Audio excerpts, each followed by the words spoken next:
Welcome to This Week in Crazy America.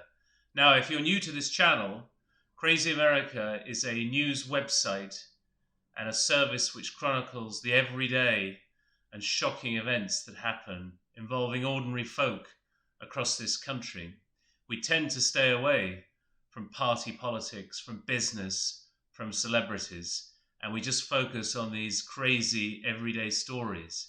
So, as I say, if you're new here, please consider clicking the subscribe button below and signing up to these weekly updates and the other videos that we put out on YouTube from time to time, or for the news alerts that we send out. So this week we have mourners finding the wrong person in the casket at their family funeral. Karen, Central Park Karen, facing jail. Celebratory gunfire strikes again with another victim, and a daring eagle rescue. So without any further ado, let's get straight into it. Now, in North Carolina, one family got the wrong kind of surprise when they gathered to lay a beloved relative to rest. The mourner in chief, Dr. Jerry Bowman, had spent the past 4 months caring for his 75-year-old mother who was suffering from terminal cancer.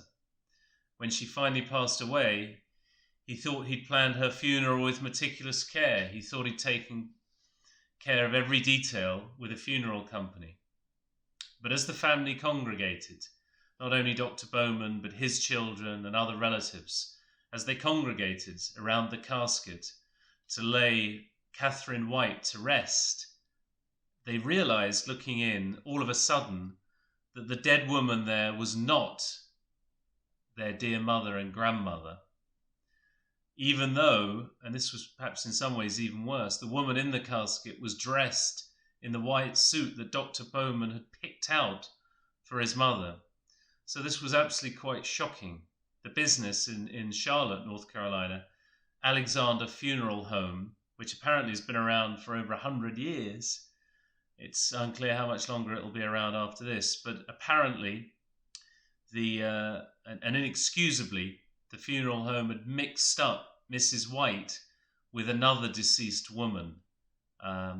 So another family also had the same shock. Now, Alexander Funeral Home have yet to comment publicly, but this has become a national story. It's a disgraceful thing to happen, and it obviously won't help their reputation. Now, switching gears a little bit, this week we couldn't seem to shake off the Karens. We know that they've dominated Crazy America coverage and coverage of lots of other media for what seems like a long time now, even though we know it's only been a few weeks. But we saw something new this week. This week we saw that the legal repercussions of being a Karen, well, those legal repercussions suddenly became a lot clearer. Amy Cooper, known as the Central Park Karen, in many ways, one of the women that really started this trend, this fad. Well, she was the woman that you may recall, folks. She called police on a black bird watcher in New York Central Park. And it was a complete overreaction. He had asked her to leash her dog, and she called police. She told them it was an African-American man and that he was threatening her. It was pretty disgraceful behavior. Even though he was an annoying person as well in many ways. But she was caught on video doing that, and her life was ruined. She lost her job. She was vilified nationwide and internationally as the Central Park Karen. For many people, including the man that you might call her victim, Christian Cooper, no relation, but the black man on whom she called the cops, well, for many people, it was enough that this woman's reputation was trashed. But apparently it wasn't enough for prosecutors. So in New York, the prosecutors have announced that she will face charges for false reporting. Now, it's a very controversial prosecution, and it may well be very hard to make the charges stick. But look, it's certainly got our attention this week, and we'll see what happens with this. It might set a precedent if those charges go anywhere. Now, in North Carolina, meanwhile, there was another shocking case, but of a slightly different nature, One of those cases you see every so often of someone being killed by celebratory gunfire. Now, this one happened in the town of Durham in North Carolina.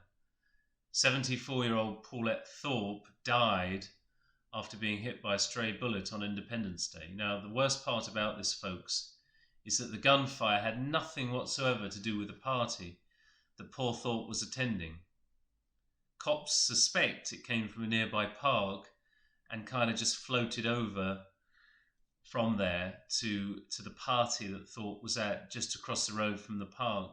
This is absolutely tragic. The poor woman was so oblivious to the fact she'd been hit by the bullet that in fact she thought it was just a bite from a bug at first, and then she was taken to hospital and sadly passed. So we still don't know who the culprits were. We can only hope they turn themselves in or police locate them.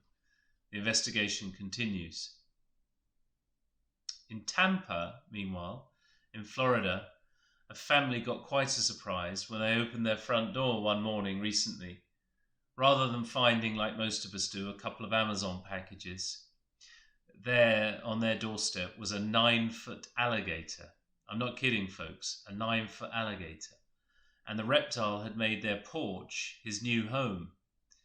And it turned out there was a twist to the story because the reptile, the poor alligator, certainly needed a refuge. The poor thing had lost a couple of limbs, and experts said it was likely in a fight with another alligator. So the animal was eventually rescued by a local specialized reptile rescue service. They eventually coaxed him off the porch, but not before he caused quite a stir in the neighborhood, and actually real delivery people had to walk around him to the side entrance. None of them were going to brave that doorstep with that 9-foot gator sitting there, that's for sure. Staying in Florida, we reported this week a couple of other grim cases that we need to touch on quickly. First of all, and this was very tragic, an 82-year-old man gunned down his neighbors in a row over a dog. Now, we saw a story only a couple of weeks ago where a woman, this was horrific, a woman in Colorado was killed in a row over dog poop.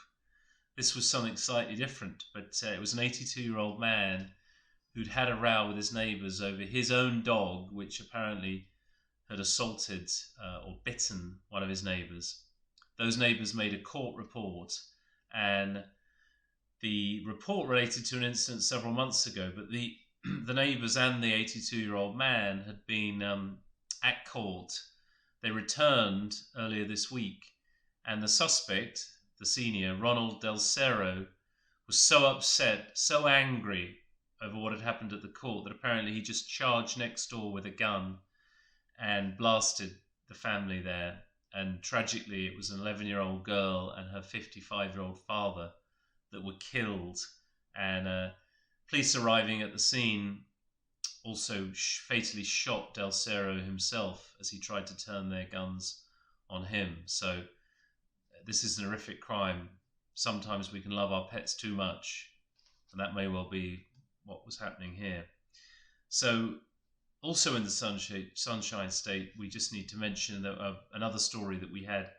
A woman got more than she bargained for when she ventured out on her morning jog this week. During her workout, she found something quite unusual. We have to report a severed human head on the roadside. Now, that is definitely disturbing in the extreme. We're right on top of this story, folks, and we'll obviously try and find out more about who that head may have belonged to and what the story is that lay behind it, and we'll bring it to you as soon as we have more. Now, another worrying trend that we've noticed lately at Crazy America is catering staff joking around with symbols of hate. Now, perhaps it reflects the times we're living in. Perhaps it's just boredom in the kitchen. Whatever it is, it's definitely creepy. Last week we reported on the outrage of a swastika-topped pizza in Ohio. This week, workers at Jimmy John's sandwich shop in Georgia were caught on camera joking around, and you can't make this stuff up, folks, joking around with a noose made from dough. This is not funny, guys. Stop it. I mean, this is really bad stuff. At least those responsible were promptly fired, we're told. That's something, right? But this is bad stuff that's going on, and I think you could say in some ways it's a sign of the times. Now, finally, as all of this turmoil continues to grip America, here is at least one heartwarming story to cherish. A bird symbolizing the nation's freedom was liberated, and liberated on Independence Day itself, after the bird became stuck in a tree in Alaska.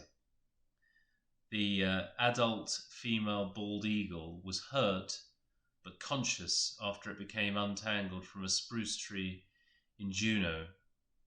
By all accounts, the bird is doing well now, and that's all thanks to the heroics of Steve Lewis of the US Fish and Wildlife Service.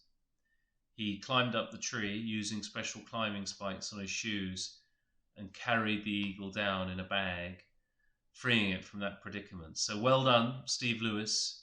We salute you for your heroics on Independence Day.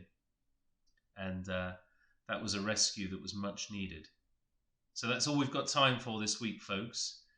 So do consider clicking on the subscribe button below if you're new to the channel. And we'll see you same time, same place next week. Bye for now. Well, we used to know.